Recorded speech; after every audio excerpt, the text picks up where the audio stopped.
dark this morning. Dark this morning. It's 5:30 getting up. Yeah. Shortening of the days. Oh, I'm having errors. Okay, it says I'm live. Yeah. Yeah. So I'm a lover of summer, and I'm a lover of heat, and I like fall. I ski and all that, but I'm sorry to see it go. I like my long evenings and Yeah. be able to do things in the evening. So Yeah. Things are just easier in the summer. yeah. Mhm. Yeah. Yeah. What is the saying? It's summertime and the living is easy, or something like that. Something like that. Yeah, the living hasn't been easy, but it's been good nonetheless. So I see people trickling in right now, and so we're just going to go ahead and pretend that everybody's watching and tuning in all over the tri-state area, or at least across the across the town. This is Michael McCullough, aka Mac, librarian at Willard Library, um, broadcasting live from Burley Corners. I'm going to put Burley Corners on the map. Damn it! Beautiful Burley Corners. Beautiful Burley Corners. That's right. We'll have to Near do the a segment thriving on that. metropolis of Battle Creek. Yeah, yeah. And my guest tonight is Jill Anderson. Jill, yay! Yay! I can hear the applause all over town right now. So, thank you for joining us, Thank you Jill. for having me on. I'm a big fan of your show. Oh, well, thank you so much. Thank you so much. I can remember meeting you, and we were reminiscing here just a few minutes ago that your dad, Larry Anderson, who I kind of sort of, being a relative newbie, I've been here for 22 years now. I mean, he's one of those, upper echelon people that I've always known of, the former CEO of Life Care Ambulance, instrumental in consolidating EMT service in our community. Is that not right? That's right. And he ended up on the national board, ambulance board, and he consulted in other countries. And so, yeah, he is one of the real experts on emergency care. Yeah. So, yeah, and And service. and a true gentleman. He's Just a great guy. he is a great guy. And he was always a big fan of me at the paper, so he's got to be great, right? Yeah, he always. It's so easy to win me over. But anyway, I haven't known you that long, but I can remember that day that you were introduced, and you'd done some things around town. So, and I learned today that you were a Lakeview, a Lakeview kid. A Lake, Yeah, yeah, awesome. So, yeah. yeah, you grew up here, and you went away. You went to U of M. Hmm. And then you went out west. But tell us a little bit about yourself, and uh, your just tell us a little bit about yourself. Well, I'm probably a different person than a lot of people remember in high school. I had a wonderful time at Lakeview. I had a fantastic, marching band career, and really enjoyed soccer and those sorts of things. Yeah. I won the science fair. That was my. I was really happy about that. And what did you do to win the science fair? Well, I wanted to find out how Rhodopipians, the leopard frog, was being affected by runoff from fertilizer from people's backyards going into the Wow. lakes, Yeah. and it's really bad for frogs. That was when frogs just started disappearing, and I was very interested in ecosystems, and we didn't call it climate change. We didn't really know what it was at that point, but things seemed to be sort of changing. And my mom, Sue Anderson, being a science teacher at Lakeview, and then later at KCC, I had to do something sciencey, right? Sure. So with Mr. Rubel as my mentor, I really got into this. And the Math and Science Center was just getting set up. And so they had me go in, and I was able to use their labs and their equipment in return for setting up all their microscopes and getting their science labs ready to go. Yeah. So that was a really good trade-off as a senior. I did this pretty major science project and found out, so folks, if you live near a lake, do not fertilize your grass. Do not use pesticides. Yes. It's all going to run off into your lakes and kill the frogs, so don't do it. I mean, remember why you live by the lake. The lake is beautiful. That's right. That's Keep it right. beautiful. So I launched off to University of Michigan to be a biology major, and the first class I had there, Mac, was 500 people, and my teaching assistant spoke no English, so I decided to be an English major, and so I was an English major and an anthropology minor. So I got burned out on reading and decided to be an archaeologist. So I ran off to Wyoming and did field school through the University of Wyoming and ended up getting hired to work at the University of Wyoming and later at Rock Springs Community College. And we would do government contracts to go out and work in the oil fields, or the coal mines. So I was the only woman on my crew, and I would go out for 10 days at a time and dig and get dehydrated and typically end up in the emergency room. Ooh. So after a couple seasons of that, I decided, you know what? I'm not going to survive this job one way or another. And let me tell you that it's rough living in oil fields with all men. It's not anything anybody wants to do. And I was usually mistaken as a prostitute, so that was no good at all. So I decided to be a museum curator instead. So that was a much better career, and did that for 3 different museums, and ended up in Teton County, which is the wealthiest county in America, and that was really fun to be at a well-funded nonprofit. That never happens. Yeah. And it was a wonderful experience. So my expertise is in taking history and stories and kind of translating those and using, usually using 3-dimensional objects to kind of show people what it was like in the past. So I did a lot of, displays and a lot of writing, a lot of teaching, and it was just wonderful, wonderful fun. Wow. Yeah. And that's quite a resume, quite an experience. And then you come back to Battle Creek. No, and I don't mean that in a bad way. I mean there's a lot of folks who grow up in a town, they're ready to get out, but they're pulled back to it. And right. And you've really kind of dived into, I'd say, civic life, community life. You mentioned already your interest in history, and that's what we're going to talk about. Yeah. But I'm interested. I came here in '98. Mm-hmm. When did you graduate from Lakeview? In '92. Okay. And then I was gone for many years. Yeah. So I had time in Wyoming, and then I ended up getting married and going to Arizona and being in higher education there for another 10 years or so. Had a son, and then lost our house, lost our car. Did the that lovely 2009, 2010 died. Sure.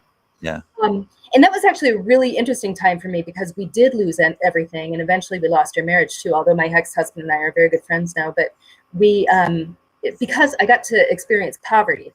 Of course, I was always privileged and always had a family to support, but I did experience some real hard times. So that coming back to Battle Creek, I was more interested in social justice work at that point.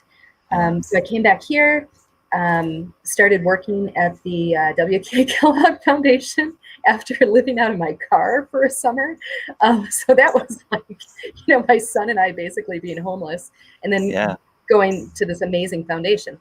So there I got involved with the Truth, Racial Healing, and Transformation work that was happening under Dr. Gail Christopher. And I came in just at the time they were launching it. And so that has been, TRHT has just been kind of a big part of my life since that started. Yeah. So, yeah. But I shortly after that did archival work for the foundation, and then started my own consulting. So I've been doing a lot of history consulting, which means doing window displays, doing lots of writing, doing a serial exhibit for the Visitors Center, the Visitors Bureau. I wrote a book last year. On the Milton. Yes, about the Milton. about And the now known as the Milton. Yes, that's, that's right. I still have to Um, stop myself and remind myself the name, but yeah, yeah, the building formerly known as Heritage Tower, yeah, formerly known as, yeah. have people still call it Comerica, and even names before that. So it's had quite a historical run.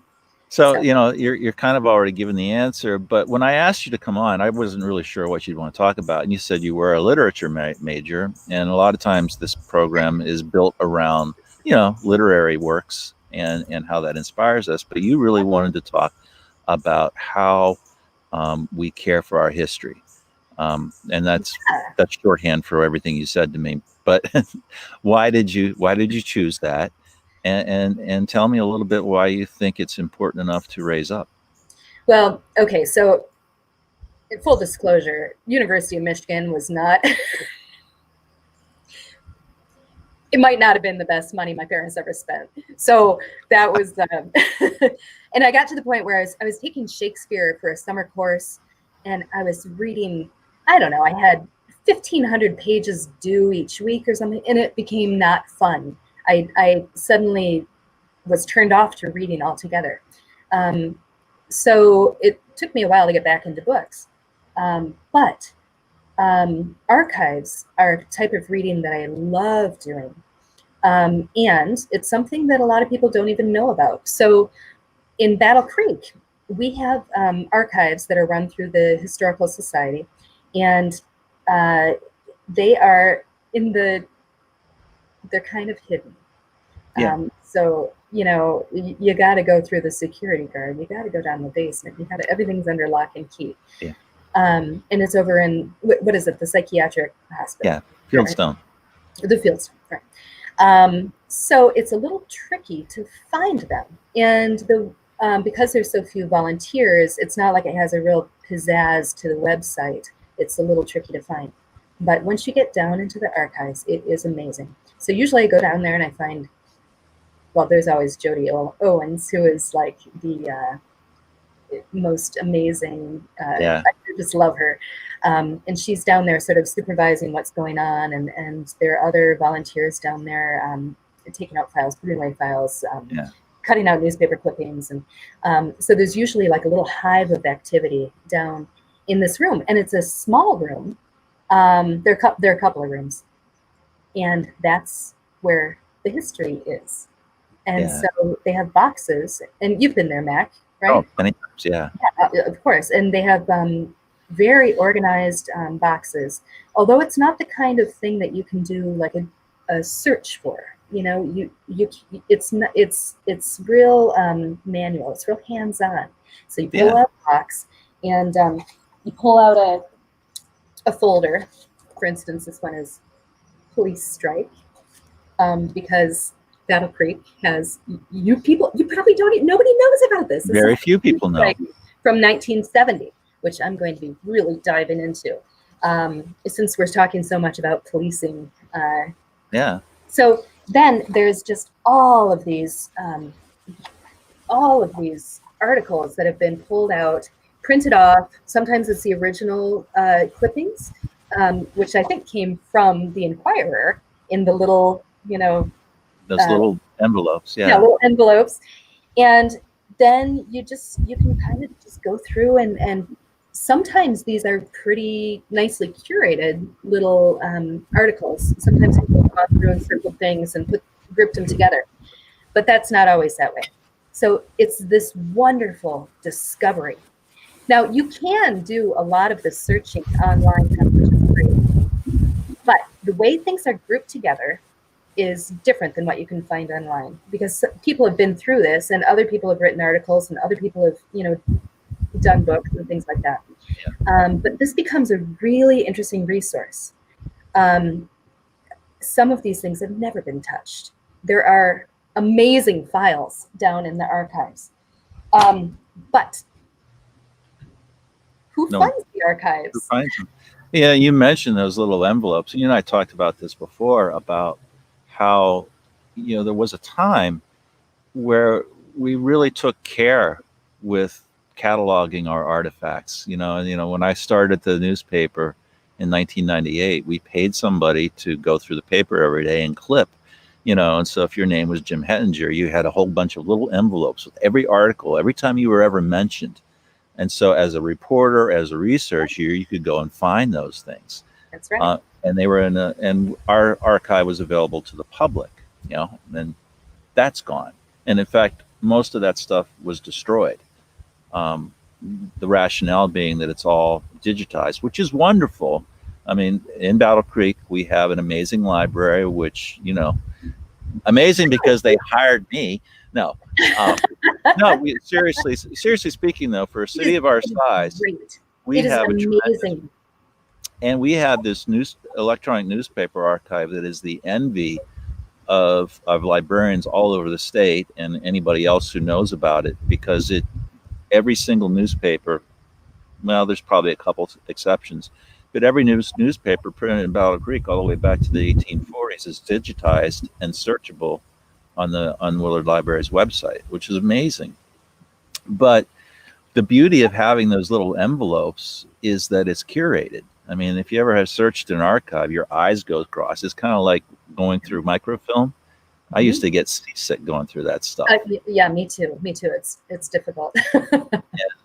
And so the point being, and I think the point that you're raising is that, you know, these are treasures from which we can learn from, and yet we don't give the kinds of resources that can really make a kind come alive for people. You have to want it. You have to dig for it.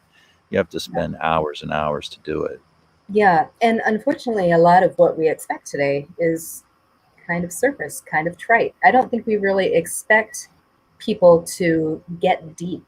I think a lot of what we consider to be knowledge is really sort of entertainment. It's very surface. Mm-hmm. But archives allow us to get some real deep exploration, and it's really important. Now, one of the issues here, in some states, there is a state budget, and that budget is for history, and it is there is a county receptacle, it's called. So each county has an appointed museum, and that museum has to uphold some certain standards and will receive the state budget for that county, so that county collects, that county has a repository to keep its history. So those museums are at least basically funded. Yeah. But in Michigan, we don't do that. So Battle Creek's history is in the archives, and we have a handful of volunteers who are lovely ladies, but they are all old enough to be at least my mother. God bless them. And it's scary because there aren't young people volunteering. There's not another generation of people interested in history in a way that we can depend on them to keep it going. And the funding is just not there. Right. So I think people assume that our taxes go to pay for the Regional History Museum. Oh no. They're on a capital campaign, and it is very, very difficult to get the kind of funds that we need. Also, there are other stashes of history around too. The city has theirs, but like most things, if there's not funding directly tied to it, it gets kind of shoved to the side, and in their case, it gets shoved to the attic. So the city does have archives, but they're not available to the public. They're not curated. They're not necessarily safe. The county is similar. Sometimes it just seems like, okay, we don't need this stuff anymore. This is so old. Let's put it into boxes, and then somebody puts those boxes someplace, who knows where. So I know that people who work with these records work really hard, and this is not any of their failing. This is a failing of directing our resources to upholding our history. Yeah. So I don't disagree with you. I agree with you. I say it 2 different ways, but it's also a reflection of our priorities as a society, as a culture, as a community. Yeah. We don't, and the world is fast, and it's all online. Um, and the title of this program is Story. So I want to get to at least a couple of little things to share. I mean, and one of the things, having come here in 98 as a journalist, I kind of consider myself a student of the human condition, and I really dived into local history. I directed the paper's centennial edition, which was the 100th anniversary of the Enquirer, which I could spend a whole program just talking about newspapers. Yeah. I mean, it's amazing. And I thought I knew a lot. And yet when I went to the library and started doing research on behalf of people, and actually we're about to roll out a mobile tour app here in the next few weeks, and doing a lot of the research of some of the things that we want to display in that. It's just been amazing, the kinds of stories that you come across. So I wanted to ask you if you brought anything that you wanted to share. But what do you think would surprise people, and what surprised you? Oh, I, I, everything surprises me now. And I must say that, like, I'm a historian, um, but mainly I'm somebody who gets excited about things, and mainly I'm somebody who enjoys a good journey, a good adventure. And so that's why I love this stuff. One thing I love, and people may not really realize, is that a lot of what we have in the archives is handwritten. So like this is, so that's the handwriting. So you have to like, and people's handwriting really changes throughout the era. And I've been collecting analyzing handwriting books because I just think it's so interesting. But here's just a little something that's archived here.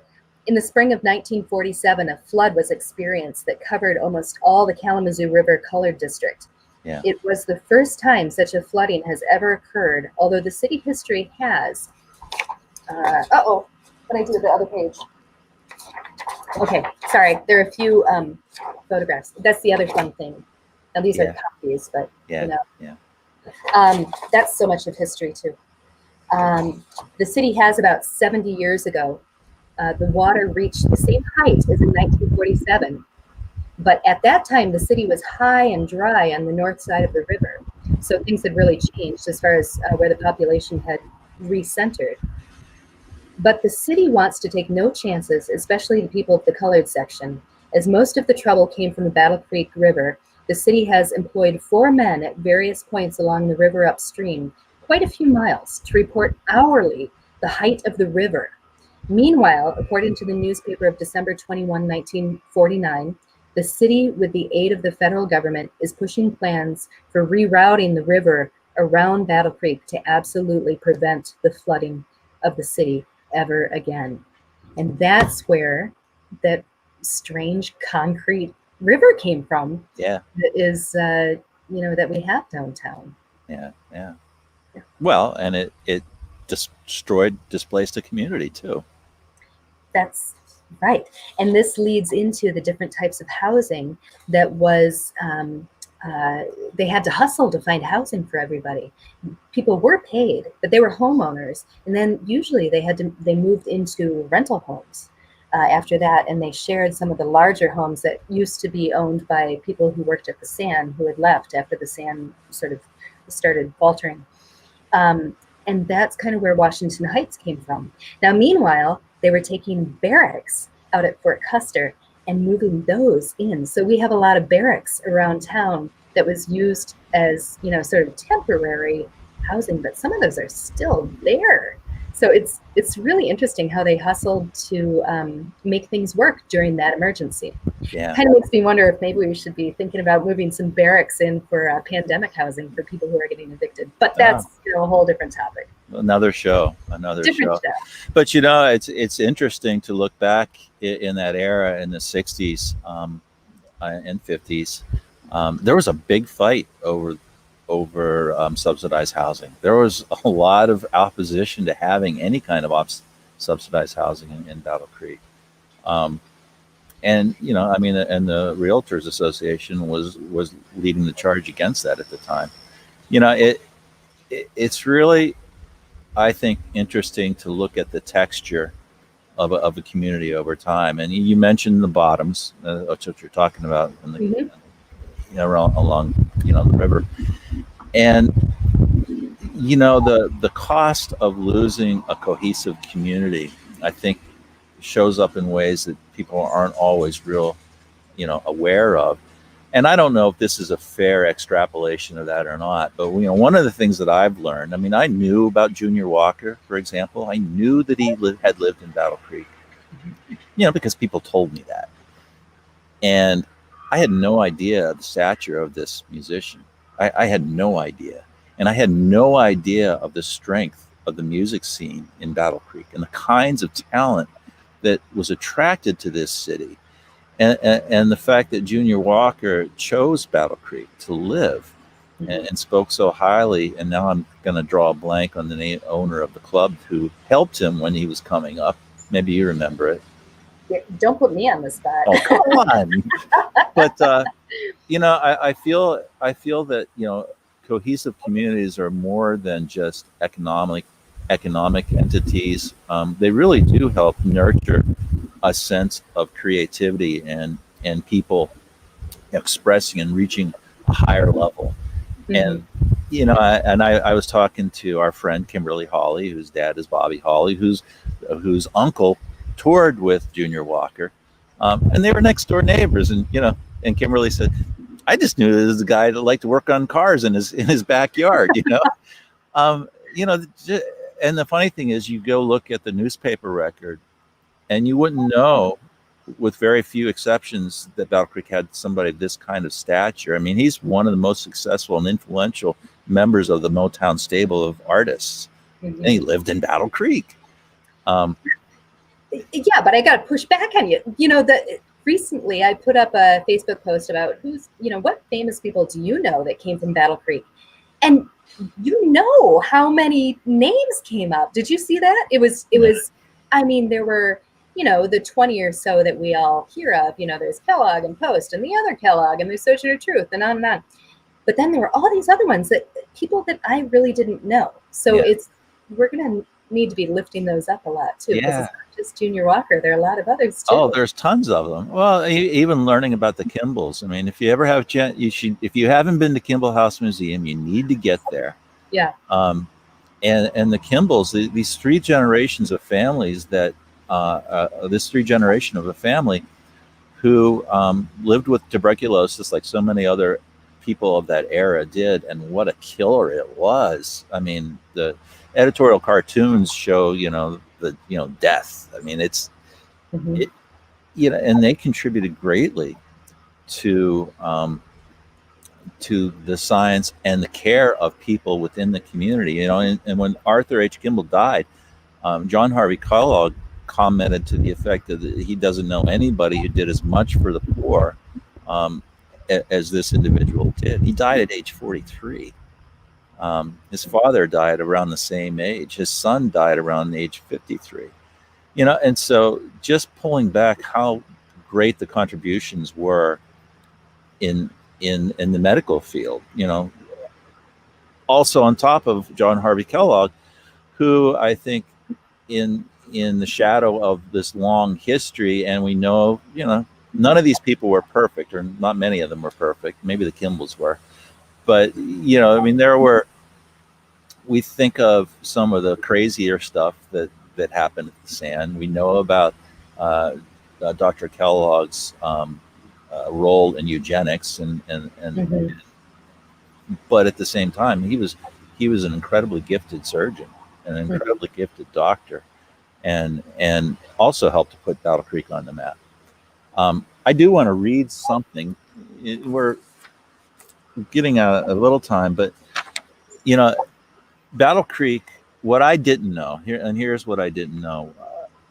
I knew about the agricultural implement business, or that industry, the Nichols and Shepard, I knew. Pressures and Yeah, yeah. And I knew about obviously cereal, and I knew about the auto parts manufacturing, which still, by the way, is our largest employer. Um, I knew to a degree the vision of Sans McCamley in plotting this city and building the mill race from the Kalamazoo River to the Battle Creek River, and what that did for the city. But I didn't know, number one, how difficult it was. I didn't know how long it took Sans McCamley to get the water rights and the land to be able to build the city. I right. mean, we are, we could have not existed, you know. Mhm. And in a very short time later, this article came from the Chronicling Battle Creek newspaper archive that you can access at the library, or you can access up to 1923 from your home. So you can read this in the comfort of your home. But this is by Elbert Hubbard, and this was printed in the Evening News. And he was called the Sage of East Aurora. Who knew East Aurora had a sage?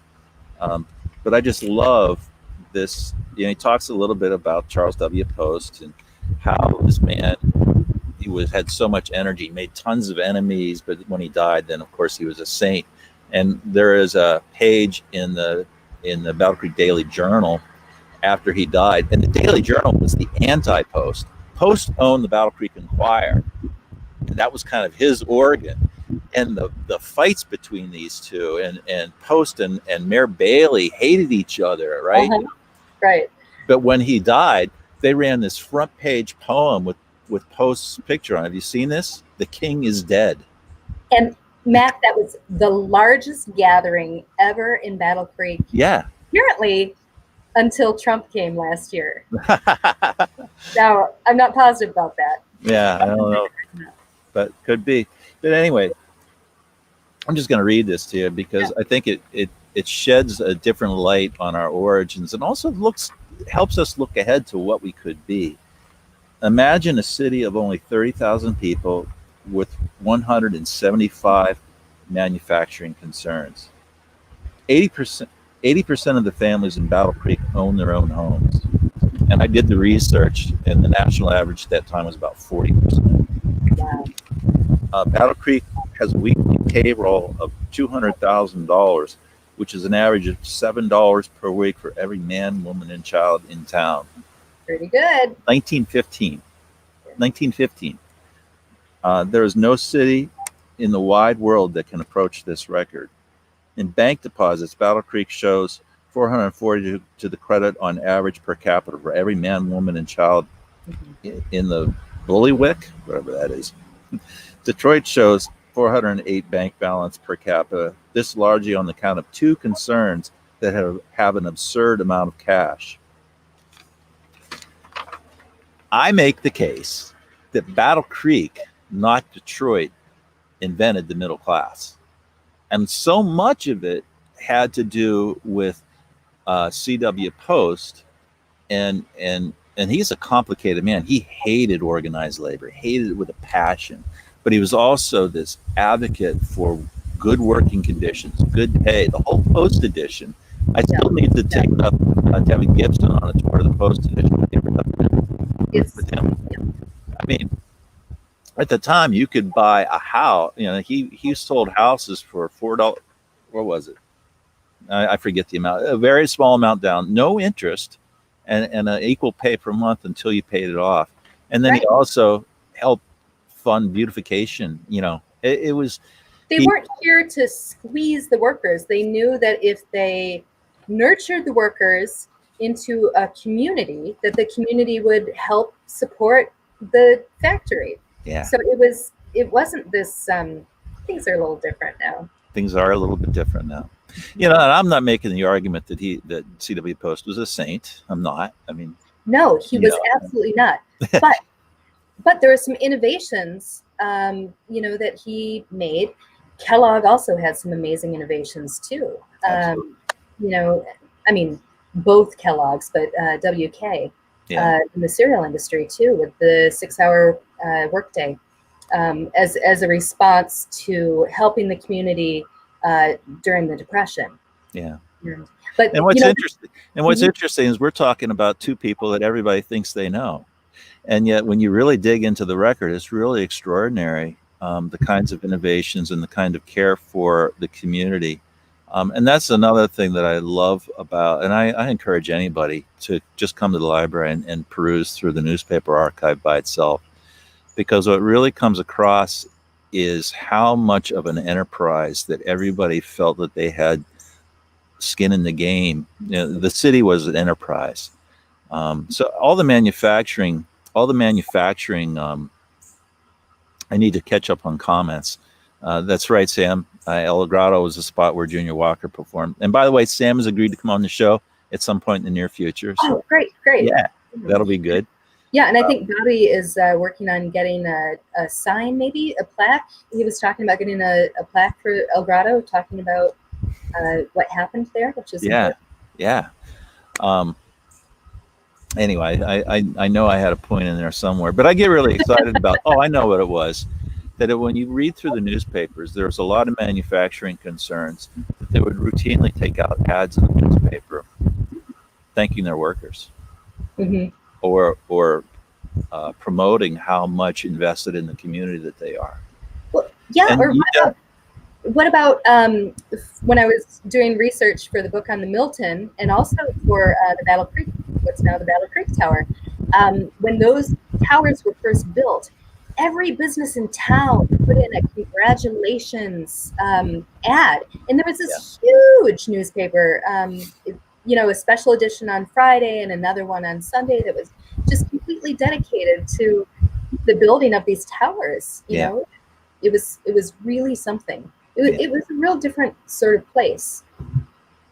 And so I think, back to your original point, and we're already well over time, although I told you we have no timer on us. But back to the original point, there is no time. is that history can help us see the connections between our story and our future.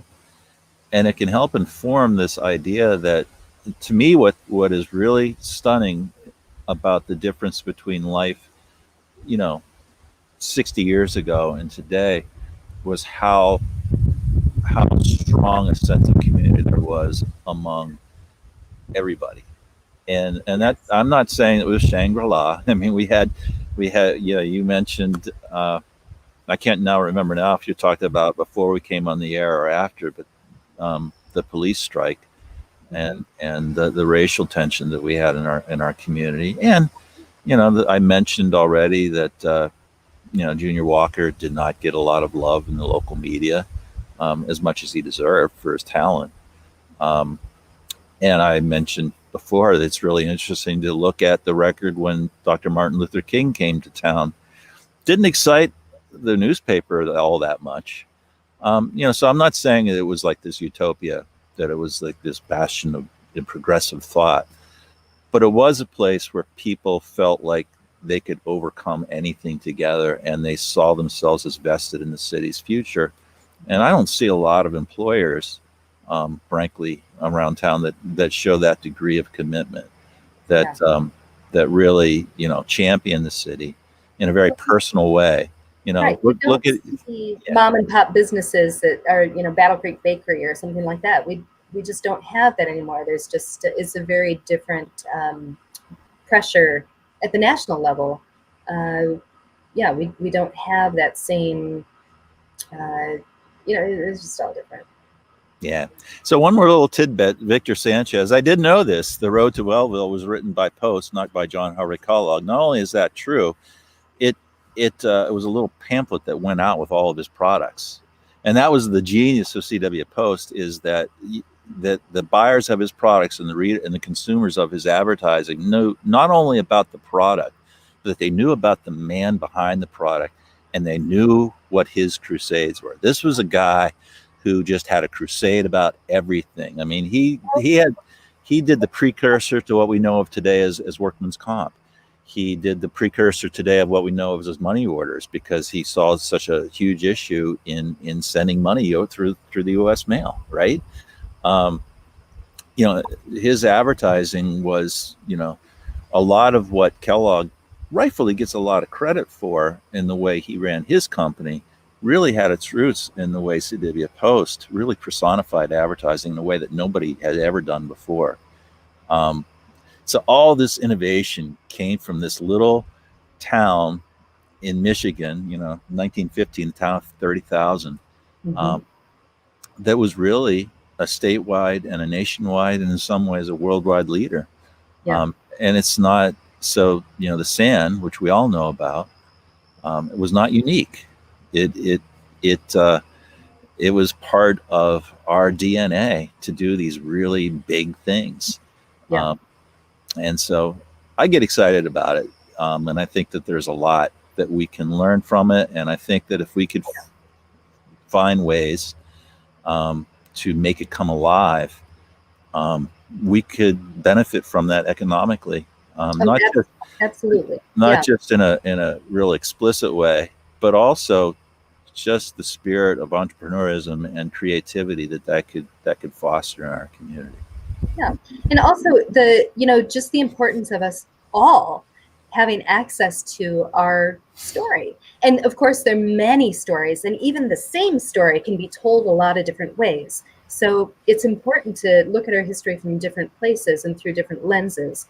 And it's important to lift up stories that might have only been told through the white male lens in the past too. So that's a lot of what's happening right now with the work that I'm doing.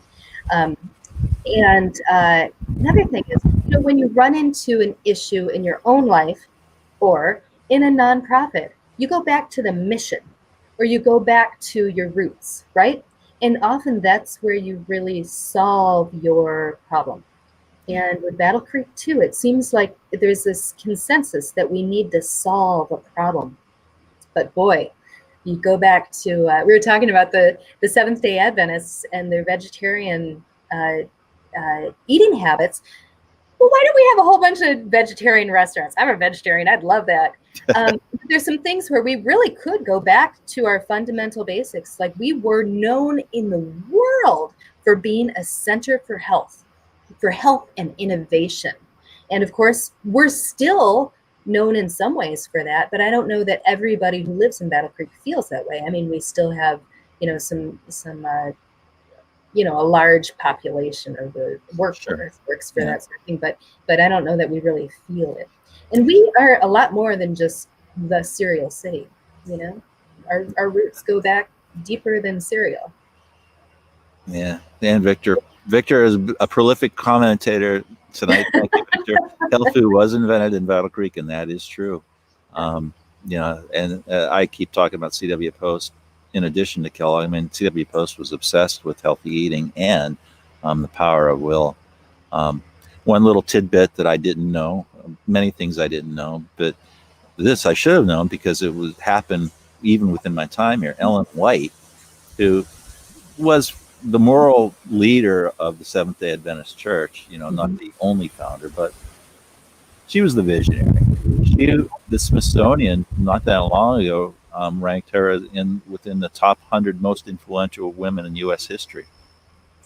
And she did that here in Battle Creek. Is that neat? And the Seventh-day Adventist Church is the 5th largest Christian community in the world. Which I didn't realize. But they told me 80,000 visitors came to the Adventist Village last year. I had no idea. No idea. So, those buses come in and yes.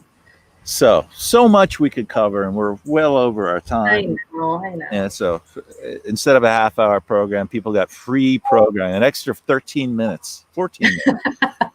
A free programming. Free program, because you are paying for it before, right? Yeah. So anyway, thank you, Jill. It's always fun to talk to you. And it is. We can go on and on. We need 2 hours every time we start talking. My guest next week, he just agreed today, so I'm going to hold him to it. Jazeel Pugh. Yeah, amazing artist. You've seen his work around town. I'm sure he gets a lot of. He's everybody's favorite. He does a lot of things for the library. He's about to do another project for the library down in the lower level. So really looking forward to having a conversation with him, finding out what's inspiring him right now. He says he has a few things, but he didn't tell me what they are yet. So But anyway. Well, he is certainly prolific as of late, so that's wonderful. Yeah, yeah. And always looking for guests, always looking for ideas. So anybody has anything, by all means, please, please, please let me know. You can reach me at mmccullough@willardlibrary.org or my direct desk line. You don't even have to dial that annoying extension. Just dial 441-9417. Call today. Call today. Yeah, always looking for ideas, and this is a lot of fun. So as long as people keep watching it, we'll keep doing it. All right. Thanks a lot, Jill. And stay on. I'm going to end the broadcast. Stay on real briefly afterwards. But good night, everybody, and I will see you next week.